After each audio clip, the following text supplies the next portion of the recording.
Tizype does. He is going to stay alive, and he is shooting so well. Does not miss shots. Pete Tizype started off with the lead, and he has not looked back. Congratulations to Pete Tizype.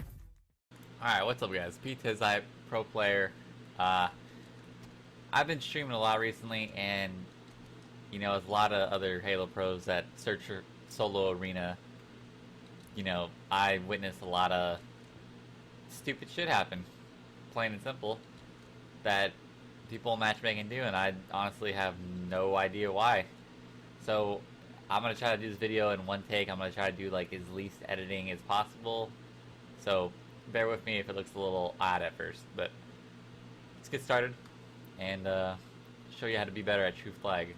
So one thing, I'm just gonna use my own base as an example because the other base doesn't have a flag, obviously. So one thing I see a lot of people do, and it literally drives me nuts. This is not Halo 2 midship. It's just not.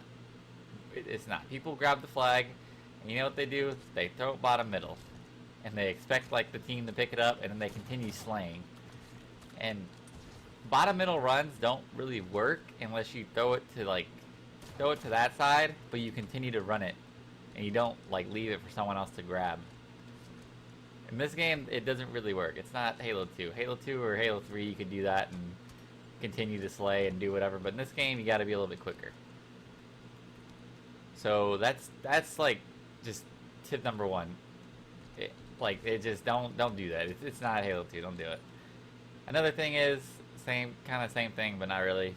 Don't go top middle with the flag. I know that worked in the beginning of Halo 5, but people have caught on to it, and it's no longer a thing. It happens, but it's very rare. Now, options to, you know, what to do and, you know, what you can do for a better run is there's a couple ways. Pink is the best way to run it, but you can run it car. It's just it takes a little bit more of a coordination with your team.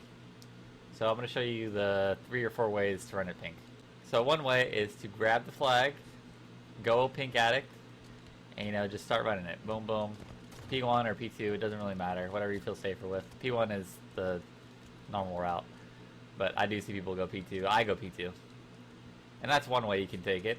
And then the next one would probably be I've actually seen CLG do this one, and I like this one a lot. It's just I can't really get it done too well. Is they grab the flag and they go under the base, and once you're under here, you're safe.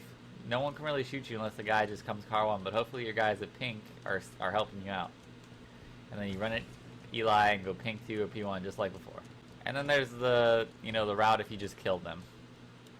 Boom, you grab it, out the door, throw it over, P1, P2, same thing. So that's basically the three routes. I know I said 3 or 4, but I guess it's 3 that usually work for when you're running the flag. Now there's a car run, but it's really difficult to do. So I'll get into that. So if you do decide to run a car, but you have no help, if you have no help on this side, it's not gonna work. If your whole team is pink and you run a car because there's people over there fighting and you don't want to be in the middle of that and you think car is the better option, it's not. They're gonna spawn bubble regardless unless you literally sit in it. So to run this flag, you have to have a teammate literally sitting in this thing, and then having no one at pink. And then you run a car, you run a car 1, car 2, same thing as like pink, but you know, car 1 is the faster route. And your teammate sits in bubble and then relays it back with you. That's basically what you want to do. It's very hard to do in matchmaking if you're playing by yourself, but if you do have a team, it's definitely useful. Now another thing, this is just like me, I think I'm pretty good when it comes to OBJ. I think on any team I've been very, very smart with OBJ. And I'm just gonna let you guys know, if you guys your whole team dies, right? And your plan is to flank over, right? So say this is the enemy flag, and I got over. I'm the first one that spawned, and my whole team's dead, and I flank over all the way by myself. No one sees me. So if you see your teammates, here's how you judge if you should pull a flag or not. If you see your teammates getting kills, like say my team gets 2 kills, for me that's a run the flag and start running it towards them, like whatever way they're pushing. So if they're coming up Pink Street and fighting people down Pink, and there's 2 people that they just killed while I'm already over here, run it. But then there's the other thing.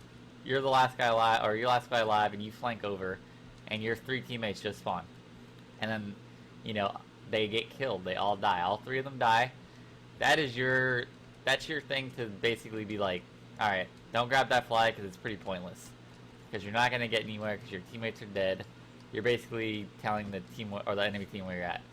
What you want to do is you want to just be a huge distraction. You want to make them come back for you, or be as big of a nuisance as possible. You may not get, you know, a ton of kills, or it won't even, maybe not even be on the stat sheet, but it's like a very easy way for your team to get out of a spawn trap, and it definitely works in H5. Alright, but that's basically it, guys. Those are just like some flag tips for truth that I had, and I see it all the time, and I actually got a little bit frustrated while I was streaming, and I just kept seeing this one guy pull it out. We had like 10 grabs, I want to say, and we pulled it out bottom middle, and we didn't get one of them. We lost 3-0, even though we were outslaying them and we were pulling flags, but we were just running it the wrong way. So I got super frustrated and thought I'd make this video, and maybe it'd be helpful for some other people. If you do like the video, comment, like, subscribe, all that. I really don't want to say it helps the channel grow, because we all know someone that does say that, and I'm not them. So hopefully you guys subscribe, and I will try to continue to do more of these types of videos. That's it, and I'll talk to you guys later. Peace.